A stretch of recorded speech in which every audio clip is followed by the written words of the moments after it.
Bismillahirrahmanirrahim. Assalamualaikum warahmatullahi wabarakatuh. Masih bersama kami di sini di obrolan keluarga Mirza.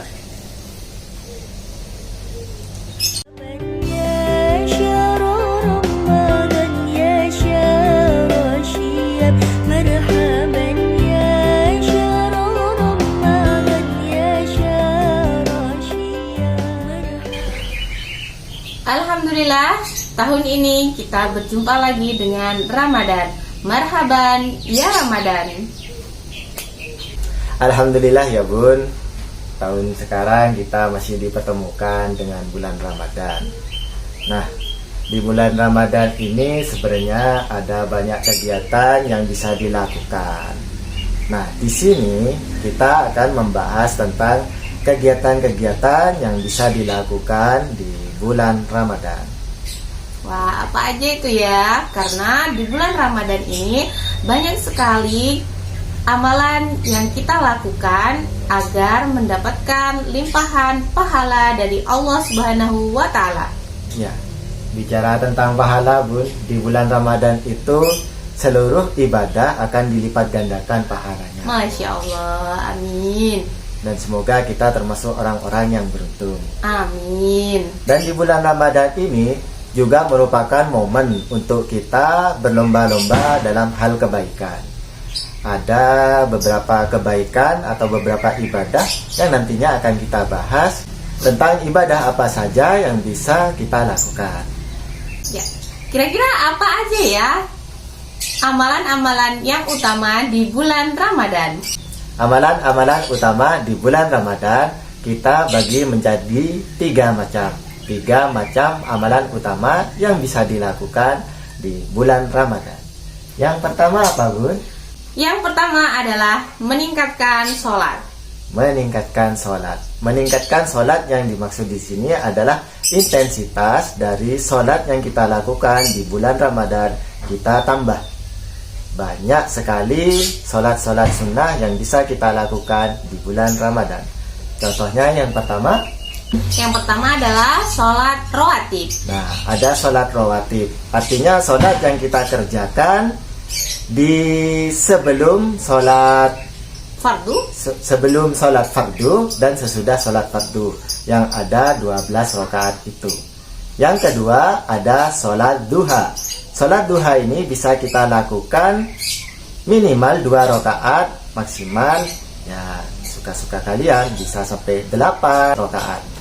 Yang ketiga ada sholat tarawih. Sholat tarawih. Nah, sholat tarawih ini merupakan sholat yang ada di bulan Ramadan saja dan biasanya kita lakukan berjemaah di masjid setelah sholat isya.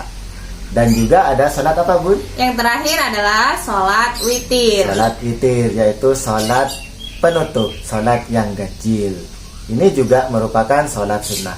Itu ada beberapa macam sholat sunnah yang bisa kita lakukan di bulan Ramadan. Nah, untuk meningkatkan sholat di sini, jangan lupa tentunya kita harus mengutamakan yang wajib dulu atau sholat fardu. Nah, yaitu sholat 5 waktu itu. Jangan sampai kita terlena meninggalkan sholat subuh dan meninggalkan sholat duhur, tapi kita berlomba-lomba untuk sholat tarawih ya. Jangan sampai tertukar. Ya, jadi yang wajib dulu baru yang sunnah. Itu. Kemudian amalan yang berikutnya adalah amalan yang kedua, yaitu banyak berinteraksi dengan Al-Quran. Bisa dijelaskan Bu? Ya, maksudnya di sini adalah memperbanyak membaca Al-Quran ya. Kemudian yang selanjutnya bisa dengan tilawah atau mengkaji Al-Quran, yaitu dengan cara membaca serta mengkaji artinya. Ya, memahami artinya. Dan jangan lupa untuk mengamalkan firman Allah atau Al-Quran tersebut. Ya. Gitu. Nah, di sini ada beberapa tips ya untuk supaya di bulan Ramadan ini kita bisa untuk khatam Al-Quran selama 1 bulan Ramadan penuh ya. Nah, caranya misalkan jika ingin 1 kali khatam itu bisa membaca 2 lembar ya, 2 lembar setiap Al-Quran.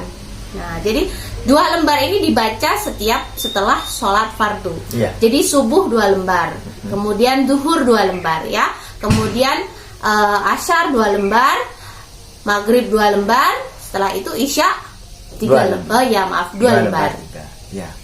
Jadi kalau misalkan dibaca 2 lembar setiap habis sholat fardu, itu dalam sehari kita bisa menyelesaikan 1 juz. Dan selama 1 bulan Ramadan kan ada 30 hari. Ya. Itu bisa kita selesai hatam 1 kali. 1 kali Al-Quran. hatam Al-Quran. Ya. Kalau misalkan ingin 2 kali hatam Al-Quran dalam 1 bulan, berarti kita bisa membacanya 4 lembar setelah selesai sholat fardu.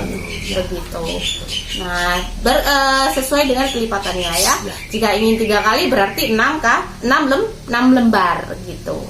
Semoga kita bisa melaksanakannya dan menghatamkan Al-Quran dalam 1 bulan Ramadan ini. Amin.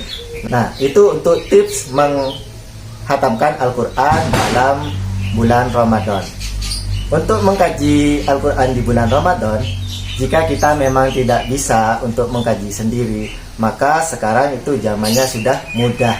Artinya kalau misalkan kita tidak bisa mengkaji sendiri, kita bisa datang ke pengajian yang ada di masjid, atau kita bisa secara online melihat ceramah ustadz, kiai. Alhamdulillah banyak sekali kemudahan cara mengkaji Al-Quran ya. Karena sekarang banyak fasilitas-fasilitas yang bisa kita tempuh, yang bisa kita jalani untuk mengkaji Al-Quran ya. Itu untuk yang kedua, yaitu banyak berinteraksi dengan Al-Quran. Nah, untuk yang ketiga adalah amalan infak dan sedekah. Selaras dengan hadis Nabi yang diriwayatkan oleh Ibnu Abbas, yang hadisnya seperti berikut ini.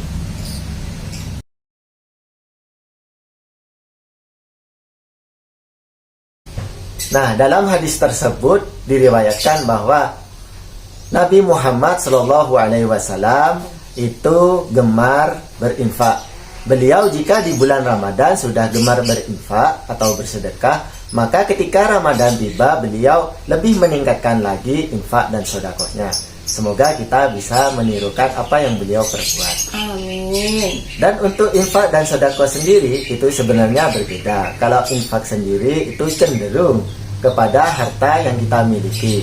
Bisa berupa uang, atau barang, atau makanan yang kita keluarkan untuk orang lain.